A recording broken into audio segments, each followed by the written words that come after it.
I have been able to work out that it's the people that run an online experience, not the platform. And that's probably the biggest thing that I see missing in experts in the field and with clients. They think it's all about the technology, but realistically, it's the person that you're trying to attract. Are you a corporate escapee and wasting valuable time attempting to figure challenges out on your own? Well, this podcast is for you. We bring you firsthand experiences of guests going through many of the struggles you face each and every day. We get real with no corporate BS. And now, over to your host, Paul Higgins. Hello and welcome to Corporate Escapees. Our guest today is someone who worked in the government for 12 years and got sick of the boys club, left and started their own business.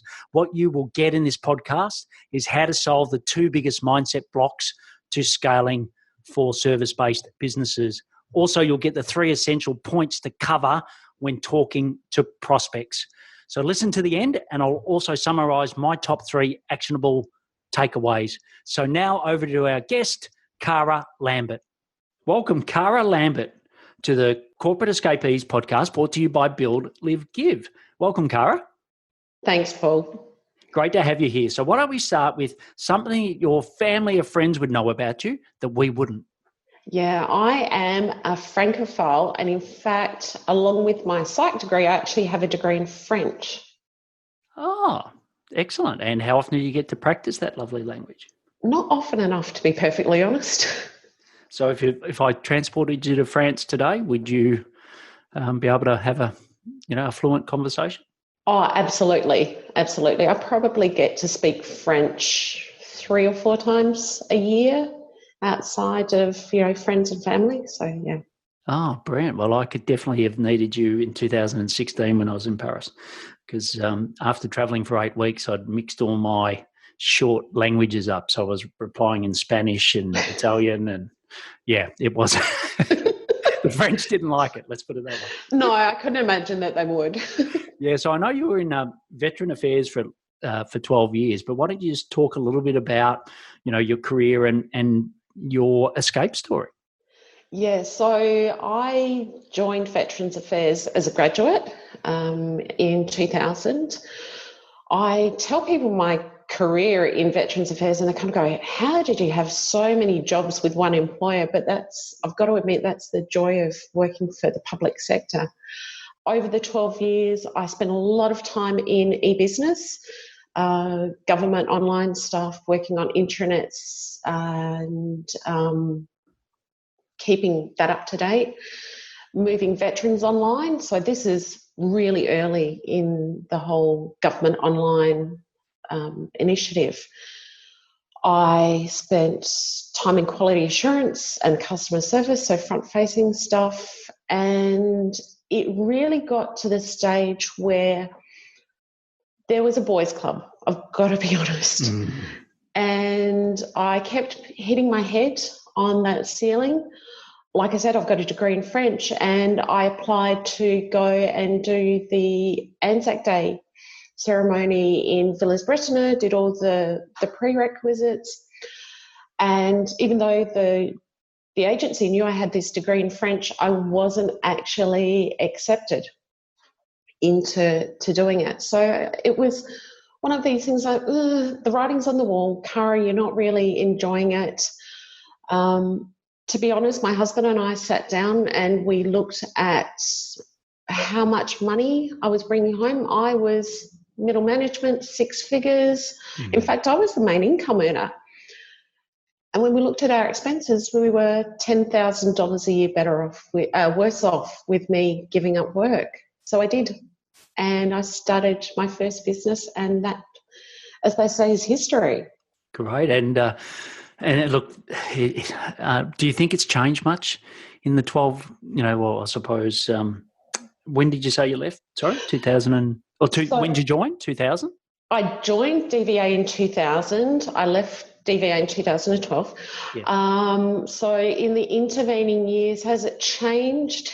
Yes, it has. I still have a lot of friends who work for DVA. The head of the agency here in South Australia is now a female, But I've got to be honest, the politics is still there. Mm. It's still who you know and what circles you march in. Yeah, look, it's and I hear that a lot from people that are still in there, but also people like you that have left. And the next question, I suppose, is was it easier or harder than you thought when you first went out on your own? What I didn't realise was just how long things took. And I still have to remind myself, what you think will take 3 weeks can take 6 or 8 weeks. Working around a family and their commitments as well, it really is that time that I did not realise how I thought government was a slow ship to turn. I did not realise how slow a ship running your own business was as well. Yeah, look, I always say to people, double the time and halve the income, and you may be a little closer. But look, I was the same, and there's things like even now school holidays, which is brilliant because you get to do those things. But it does, I hear you about the pace, and through all of this, what sort of help have you got? What help have you sought, and who's helped you on the journey? Yeah, so I've taken on my own business coach. I have a web designer and web host that I use.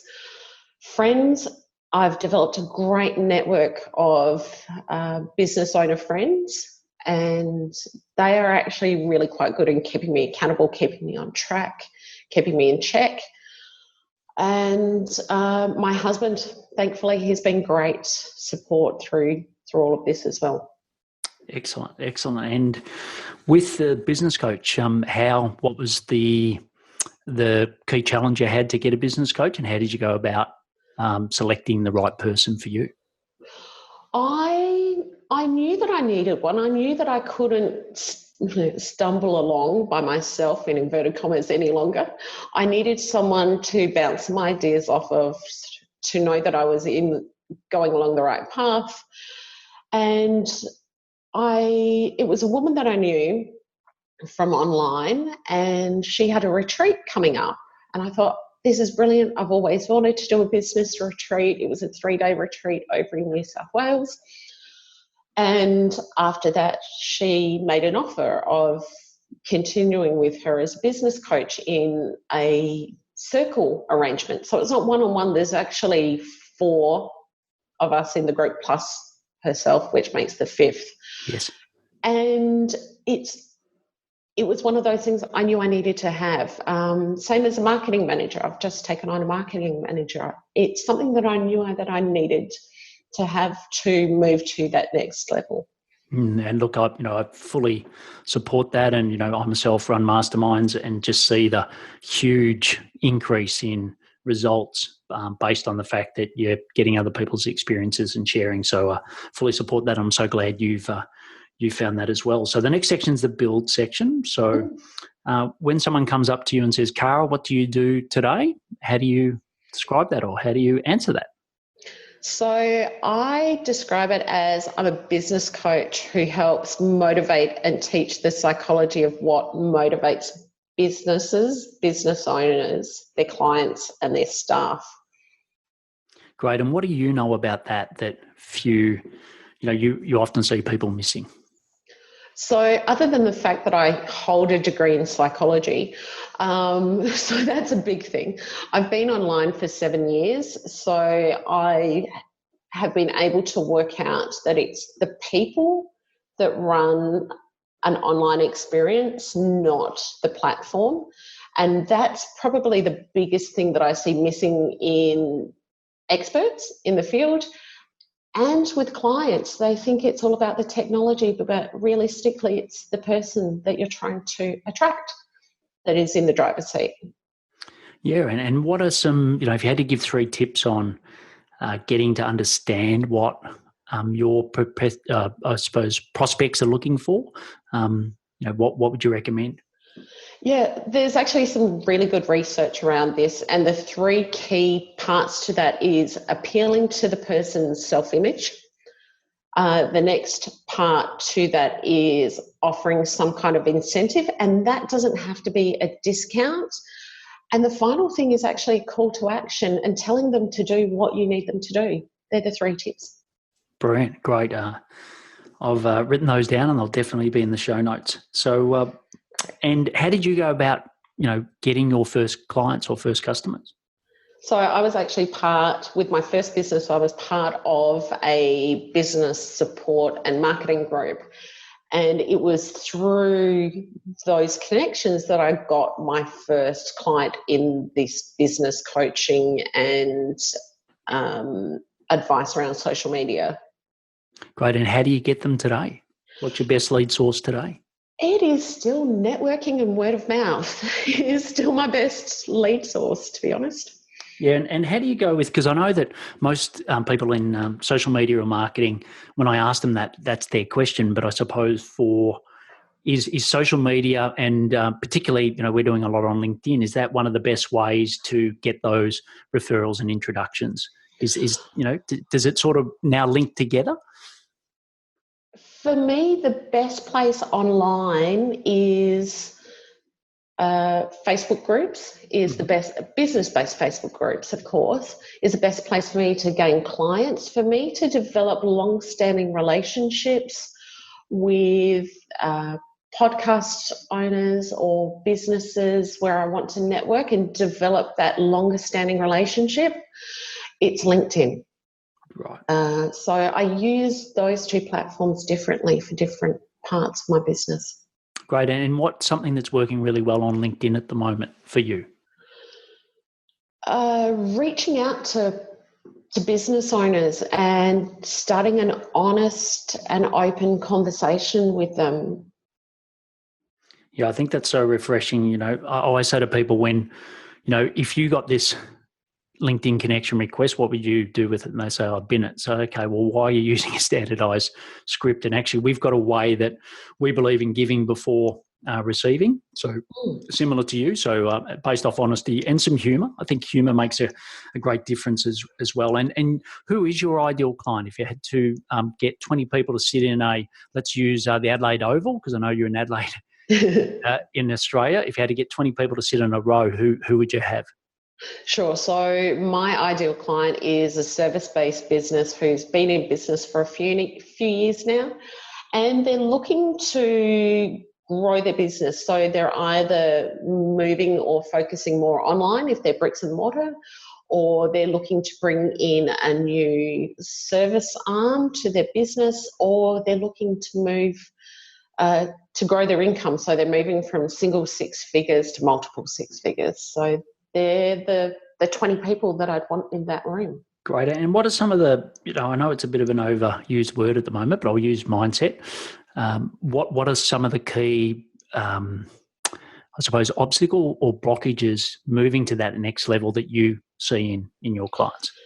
Yeah, and it's funny you should ask this, Paul, because this is the difference that I have. I work with the business owners. They think that it's all about money and social media and things like that, but without having their mindset straight, they can't focus on these growth strategies that they think they need. So the 2 big things that I see are their fears and their needs. So the needs is generally a need for control, and their fears is often around fear of money, fear of being disliked, and I personally had a fear of success, and that stops a lot of people as well. I don't come across a fear of failure as much as people think that it's that common.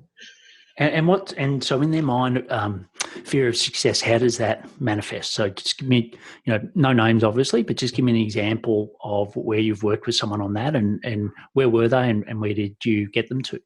Yeah, so fear of success comes across as not wanting to stand up, not wanting to stand out, tall poppy, being too big for your boots, those kinds of things. So what it requires is a rewriting of the stories that they tell themselves, looking at how it feels in their body, and writing the story so that it's positive rather than negative, and perhaps where those stories came from as well. Yeah, look, I think that's so powerful, and and do you see a difference by different cultures? So, is it more pronounced in some cultures that you work with than others? And when I mean cultures, are geographically, because obviously Australia's got such a multicultural community. But yeah, do you see any differences? I work primarily with people here in Australia, but having travelled a lot and lived in the US, I've got to say we certainly have this fear of success and standing out and tall poppy syndrome. It is something that holds a lot of Australians back. So yeah, I would say that there is some difference. Yeah, look, I've got clients in both, and I do, often it's even getting feedback. I'll find that if I ask someone post podcast, what did you like? What could improve? Most Americans will just say it's awesome. It's brilliant. They won't give me anything. Whereas Australians will actually, skip the well and go straight to the improve. So it's interesting. And yeah, I often see that tall poppy, and working for the Coke company for 18 years, it was always interesting seeing the dynamic of, the young American executive flying into a meeting and then the brash young Australian telling them how it is. It was always a bit of a culture clash. And your business, what would you like your business to look like in 12 months, 2 years? Yeah, so in 12 months to 2 years, I really want to be upping the amount of public speaking that I do, to be honest, and connecting businesses and telling them how to motivate their staff and bring their staff along rather than pushing them to an outcome. Great. And the public speaking, what's some of the best ways or some tips you can provide people listening around how to get onto stage? Networking. It is networking. One of the best tips that I heard from one of my friends who's on the speaking circuit in the US is he courted a business for 12 months before he even pitched them. Yeah, so it's the long haul, and I think which links back obviously to what you've been doing on social media as well. So that's great. And as far as the biggest challenge, what's the thing that may be your biggest block at the moment in moving you to the next level in your business? I'm currently addressing it. So the biggest block for me is the amount of video that I have of me speaking. So I'm actually changing that and moving to a YouTube or a video-based focus for my business rather than a blog-based focus. Great. And I know most people, that journey is a little bit hard to begin with. Like you said, tall poppy, I think also, particularly in Australia, we don't like seeing ourselves on camera. So any tips with the mindset of getting over that hurdle? Absolutely. So I'm actually a bit fortunate that I've been live streaming for coming up on 5 years now. So being in front of camera isn't something that I have an issue with. But I always thought I was afraid of public speaking, which was weird because I debated from when I was 10. And what I realised was that fear of public speaking, and apparently for some people it's second to the fear of dying, fear in your body and excitement in your body appear in the same way. It's that knot in your stomach, it's the butterflies, it's the sweaty palms. They both appear in our bodies the same way. So rather than saying that you're afraid of public speaking, it is swapping that mindset and that self-talk to, I'm excited about public speaking because it feels the exact same way to you. Excellent tip. I'll have to tell a few people that I know that, yes, definitely look at the glass half empty, fearful. So I think that's a brilliant tip. So the next, or before we go on to the next section, I'd just like to mention my daily posts on actionable content on LinkedIn for corporate escapees. You can find it on search Build, Live, Give at LinkedIn, and you'll see the company, and then you'll find me under that. And let me know that you're a listener to this podcast. That's how you found me, because I want to make sure that I know everyone before I accept a request, and it'd be great for you to let me know that. So the next section is the live section. So Cara, what are some daily habits that help you be successful? Yeah, the biggest change that I've made is using a bullet journal for my weekly planning, and I refer to that on every day. add tasks in as I do them, as they come up. I check in with my tribe, with my groups and my social media presences. And one of the best things I've done recently is installing Facebook Messenger for desktop, so that I don't have to have Facebook open in the browser and I'm not distracted, but I'm still able to communicate. Yeah, brilliant. I think that's great. And we also use something called Voxer, which I find is great as well, because that keeps me completely out of the Facebook ecosystem. And how do you go with clients that, you must see some clients that are have some addiction to social media, and particular Facebook. How do you, or what are some tips you've got if someone listening now is in that position? It's really hard because there's a couple of neurotransmitters involved in our using of social media, and one is dopamine, which is the neurotransmitter involved in addiction, and the other one's oxytocin, which is basically the love hormone. So I understand why people get addicted. It is just being conscious of your activities, setting times where you're allowed, in inverted commas, to go and check these things. Keeping your phone away from you. Probably one of the best things that I did was investing in a smartwatch. So my phone is on silent, and I can see the notifications pop up on my watch, or I feel them, and it just becomes this thing that I've desensitized myself to. I don't have to look at them anymore.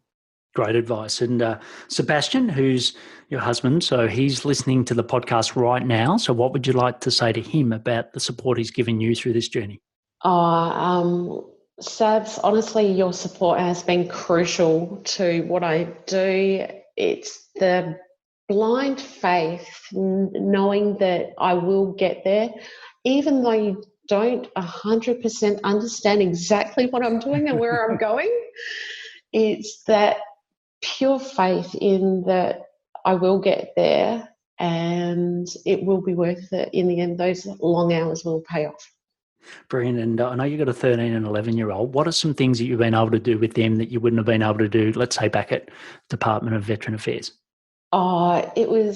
It's things like sports days and going on school excursions and helping out in class, not feeling stressed when they need help with homework. The big catalyst was when our youngest was about to start school, and I thought, oh my gosh, I'm not getting another kid through reception, which is our first year of school here, and doing all the readers and things. It's just being able to be there for them that I was not able to do. Yeah, brilliant. And the next section's a give section. So what's a community or cause that you're passionate about and why? So there's two. The first one's giftedness, and I'm an advisor to an independent gifted school here in Adelaide. In fact, the first and only, and that's Dara School. The reason why is, one, our eldest has been diagnosed as being gifted. The kids, I'm a firm believer that all kids need to be developed to their full potential. Unfortunately, gifted kids get left behind insofar as, oh, well, they're smart, they'll be okay. It's like, well, no, they need extension, they need support.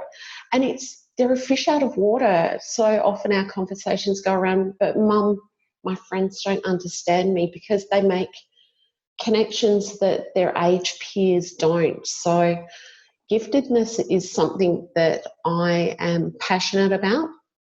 The other thing is suicide awareness. Unfortunately, my cousin committed suicide 22 years ago now. Wow. And I am an advocate for Talk Out Loud, which is a community program which helps people or families, communities dealing with attempted or completed suicide. So they're the two causes that are very near and dear to my heart. Yeah, look, I can hear it in your voice, and just thanks for sharing that. And yeah, I can tell it's it's something very personal to you. So the last section is the action section. So just get some rapid fire responses to these questions. So the first one is, what's your top 3 productivity tips?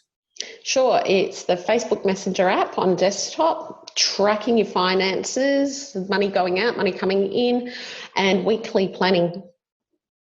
Brilliant. And some apps that you love to use other than Facebook Messenger? What are some other things that are really important to you running your business? Yeah, Missing Letter, I use that for moving my blogs into social posts. Buffer for scheduling out my content and my clients' content, because I still have a couple of social media management clients. Adobe Spark Post, so that my social posts don't look like everybody else who happen to use Canva. I love Canva, it's too popular. Yep. And NCH Software, which is an Australian video editing software. And so what was that last one? NCH Software. NCH. Okay. Yep. Brilliant. And just quickly, LinkedIn. I know, I find it difficult to post video and links, etc., with Buffer or Missing Letter. Have you found a way or a tool to help with that? No, not really, to be perfectly honest. That's right. I wish. I think it's one of the closed things that Microsoft has. And books. So what are some favourite books of yours and why? Yeah, the book that kicked this all off was The Big Leap by Gay Hendricks, and his section about being in flow and giftedness even really helped cement me the power of knowledge in business and following your passion. Utility by Jay Baer. Mm-hmm. And his philosophy on being helpful and being of service first, because eventually your skills will outstrip those of your clients, and by continuously helping them, they will always look to you for advice, and they'll go, well, Paul, Cara, whoever has continuously helped me over the years, I will go to them because they clearly know what they're talking about. Brave by Margie Worrell. This is a great book if you just want small snippets of inspiration and advice. Only 3-page chapters, but so succinct. And Dare to Lead by Brené Brown. I recommend it to my friends who are still in corporate. I recommend it to my friends who are running their businesses.